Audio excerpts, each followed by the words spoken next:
What's going on, everyone? John here with Power Clean Pro Services, and today I am going to be talking about a new skid that I'm going to be building. So I want to first talk to you about what I've been doing in the past. And sorry, my shop is a huge mess. It's a mess all the time. I'm not really proud of it, but I have a shop and it works out really in the wintertime mainly. But I want to show you kind of what we've been doing. I didn't even look to clean up the back of my truck. It's probably, yeah, it's really bad. But this has been my skid now for maybe 2 or 3 years. I have an aluminum plate at the bottom here, and it's a 4x4 aluminum pallet. And I've just mounted everything to that. And then, yeah, it's been working really good for the last 2 years, but I've wanted to upgrade and go with the skid systems that I see everybody get, you know, where it hangs off at the side of the truck.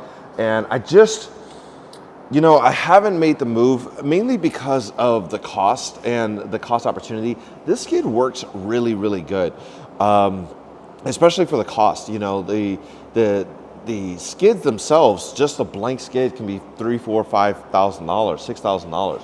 And to get everything hooked up into it is really expensive as well. So I keep asking myself, is it worth the cost, the extra $5,000, $6,000 versus, I mean, just something functional like this, you know, where everything just kind of comes off the back. And it coming off of the back hasn't been an obstacle. And I would say 95, 98% of the use cases, everything has been actually pretty good. But I think now it's time to go with a proper skid. The benefits that I see with going with a skid system are, one, the hose wheels come off the side, and that's really good for residential where you pull up to the side of the house and you're able to just start rocking and rolling right away. Number two, it looks better. And when you're talking about selling jobs, you know, having a professional appearance is going to be really important. And, you know, the truck looks good right now. I've gotten compliments on it. People are like, oh, wow, it looks so crazy. But I think, you know, with a proper skid, it gives another level of professionalism. The other thing is, as you expand, it's easier to train on a proper skid. You know, this skid right now works, and it works as I've designed it. But it's really hard running through this with anybody who's not familiar with exactly this. And then on top of that, it's really hard to duplicate, you know, because it's kind of just patched together in the way that works, in a way that, in a way that just works, rather than thinking about a cohesive system that I could like build multiples of and replicate and train on. So that's another reason why I'm moving away from this. Also, it's going to give me more room in the back of the truck. So with having everything on the sides of the truck rather than in the bed of the truck, it's going to give me a little bit more room for storage. I mean, you can already see, like, I've got my blower just kind of thrown in here. Everything's just kind of, it's not good. I normally have it a little bit better than this, but it's not much better than this. It's not great. It's embarrassing, and I want to get it better. Another thing is maintenance. You know, so when I'm maintaining this equipment, it's a bit harder, you know, to kind of navigate around the entire thing. So having a skid system, I think, is going to make it easier for maintenance. It's going to give a more professional look. It's going to give me more versatility for things I can carry, and it's just going to be overall better. So I think that's where the investment really comes in for me, is just making sure that I have a system that's kind of future-proof and that I can train to, and yeah. But I mean, if you're just starting out, something like this is more than fine. I've made tons of money in this truck, but I think it's time to retire her. So let me show you what I'm thinking on the new skid. Check it out. All right, this is an overview. It's super junky right now, but that's okay. This is going to be an overview of the skid and what I'm thinking in my mind, so bear with me. Let's start here. Well, let's actually start over here. Let's start over here. Okay, so I am finally upgrading to a gas-powered system.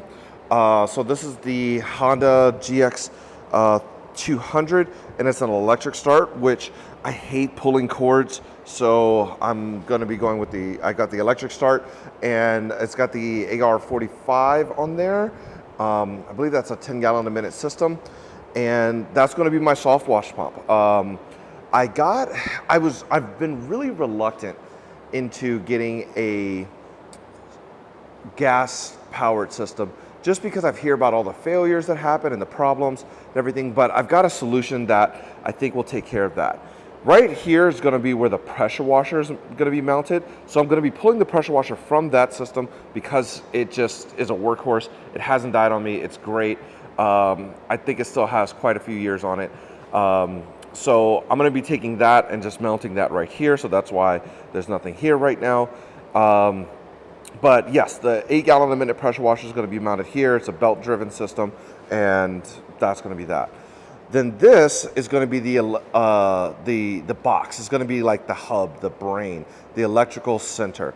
So in here, I have 2 batteries. I'm going to put one more, and I'm going to run them in series.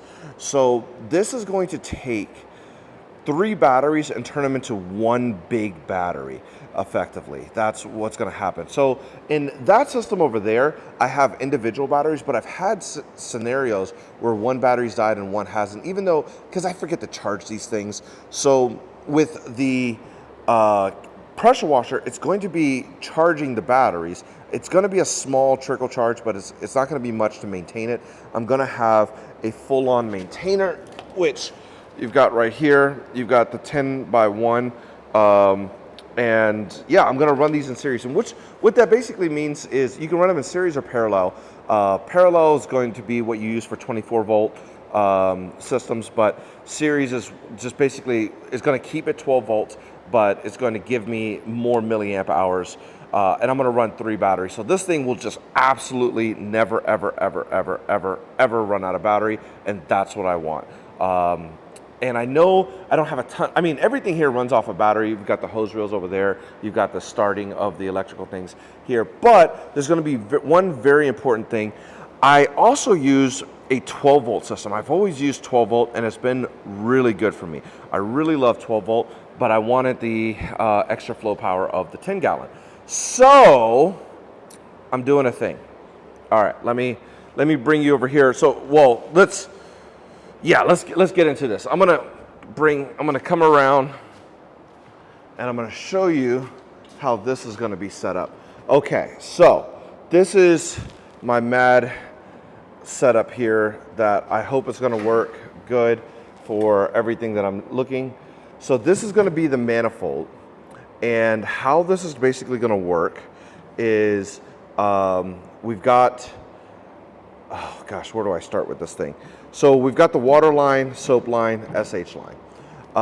The water line is going to be fed right down here, but it's also going to be plumbed to go this way into this electric valve.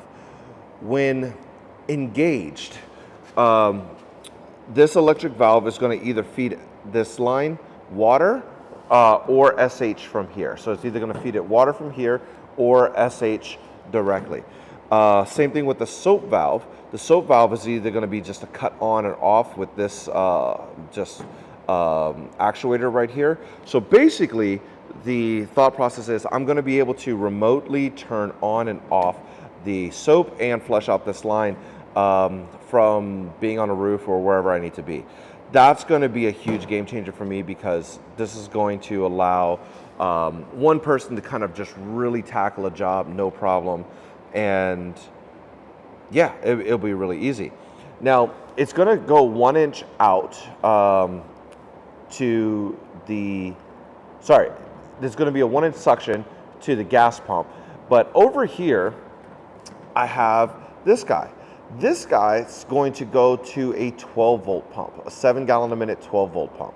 Now, if the gas pump goes down for whatever reason, because again, I've heard so many horror stories with gas pumps going down, and you know, it's a fix. It's not an on-site fix. It's something, I'm gonna have all the replacement parts of the most common things that typically go down, but I'm going to, so I'll be able to bring it back to the shop to repair. But this right here, oops, which way does it turn? Yeah. I'll be able to switch and go to the electric pump system that's going to be plumbed to the same hose. So if that gas pump goes down, I can cut it off, switch it, and then run it to a 12-volt system, 7 gallon a minute.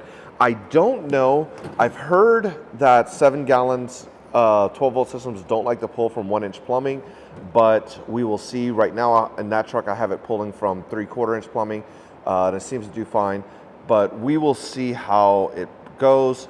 I know I'm going to get people in the comments saying, "Oh, I can't do that." I'm not going to guess. I'm going to check. I'm just going to, validate it. So that'll be in like one of the videos coming up. This is going to be a whole series. I have a whole series of videos planned out. You're going to see me build everything on this. So this is going to be mounted. Oh, don't drop it. Don't drop it. Right back here onto this box. So it's going to be protected in the bed of the truck. It's going to be mounted right back there. Over here is where I'm going to have all my switches. I'm going to have my switches to turn on.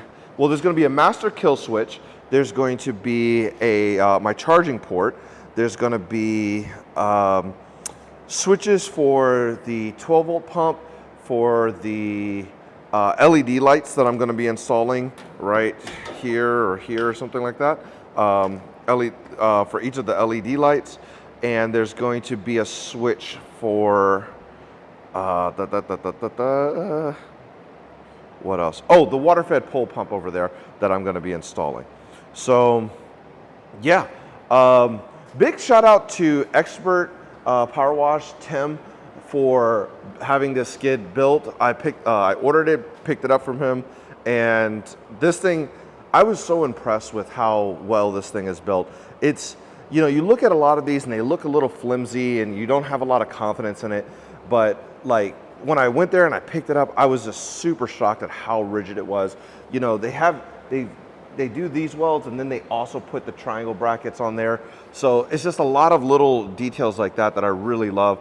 They went with a thick aluminum, so this thing is solid. It's super sturdy. Over here is where the 12-volt pump is going to be attached to. So it's going to be able to pull from here and then, go right back into there as well. I've got the 200-gallon tanks. One's going to be for water, one's going to be for SH. And then I'm going to mount a 20-gallon. I'm going to rob the 20-gallon from there and put it here. So that's what that's going to be. So soft wash is going to be completely electric. I'll be able to turn it on and off with one of these remotes here and this system right here.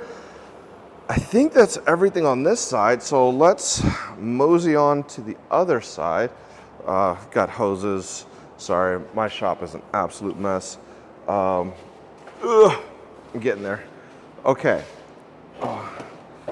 Over here, I've got two Titan reels. They're going to be electric, and let me just squeeze in here. Electric Titan reels. They're going to be electric, and these are the 18 inches. So this is a 8-foot skid. Then over here, I'm going to be robbing two of the electric hose reels I have over there, and I'm going to be installing it here in a stack configuration. So this one's going to be for power wash hose. This one's going to be for soft wash hose. The bottom is going to be for garden hose, and the top is going to be for a water-fed pole system. The water-fed pole system is going to start here. I've got an RO that's going to be mounted on this thing here, and then it's going to be feeding the water-fed pole. Garden hose, like I said, I'm going to have 100-foot. These are going to be 12-inch hose reels, so a little bit smaller stacked. So that's how that's going to fly. I've got a downstream injector here. I custom made these brackets for it to be secured down. I just 3D printed them, and the downstream injector is going to be back here. So I'll be able to do downstream injection, or I'll be able to bypass it and go straight water if I really want to. I've also built one of these guys. And here you'll see that there's going to be one line's for, oh, I forgot now. One line's for water, one line is for SH, and one line is out. So I'm going to open this thing up. I'm going to show you kind of what we have going on here. So yeah, you have the water line, you have the SH line, and then that middle line is going to be the out. And basically this is going to allow me to control the downstream injector. It won't, okay, so I've had it where you had the ball valve and it cuts off the ball valve. You know, you have like an actuator on that ball valve. I like that, but the thing that I don't like about it, the thing I like about it is it gives you the full water flow as soon as you turn it off. So when that ball valve turns off or turns on, however you have it configured, this allows SH to be pulled from the downstream injector, and you have full water flow. And it bypasses the downstream injector completely, and so the water flow is nice and full, just like your regular pressure washer. Now with this setup that I'm doing, it's going to just feed water to the downstream injector instead of SH and soap. The reason why I like that right now, yes, I'm going to use less water flow, but it's also going to rinse this downstream injector, which is going to decrease the fail rate. I could then, so as I'm going around the house with the 8 gallon a minute system, it's going to be enough rinsing power to get the job done. And then I could always cut it back off for like surface cleaning or things like that and get the full water flow. But this way, it's a way that maintains the equipment. I used to run it like this a long time ago. I liked it a little bit better. It failed a little less often. Sometimes the actuator doesn't want to pull because, you know, it gets rusty or it jams up or something. So this way, I think I like this a little bit more. I've got tons of hose here. I've got 1-inch hose. Is that 1-inch hose? No, I've got 1-inch hose here. I've got 3/4 inch hose. I've got 1/2 inch hose, and then I've got 5/8 for my soft wash. The 1-inch hose is going to be what I'm going to use to basically do all my big runs. 3/4 inch, or sorry, that's here. 3/4 inch, I forget. I think that's for the water fed pole in, and then just some different connections. Yeah, just some different connections. Some short runs on that, and then the 1/2 inch, again, same thing. There's some short runs I have to do, like back feeding the pressure washer into the water tank and just things like that. And then I have 1/4 inch hose around here somewhere. Oh, it's right in here in this box of just stuff. So yeah, I have all of those things, and that's going to be the setup. The water line is going to come out through there. It's going to be filtered coming in. It's going to be filtered coming out. And I'm going to walk you guys through this and show you kind of every step of the way. So let me know what you think, and I will be excited to get your feedback. If you have any suggestions, I've got this all laid out. I'm going to start with building this box. Then I'm going to mount everything. Then I'm going to do the electrical, then plumbing, and then more and more and more and more. So each one will have a video topic, but the next one will be me building this thing out completely. So, oh, and I've got the gas tank down there. It's gonna be mounted in the bed. So I think that's everything. Thank you guys so much, and catch you on the next one. Later.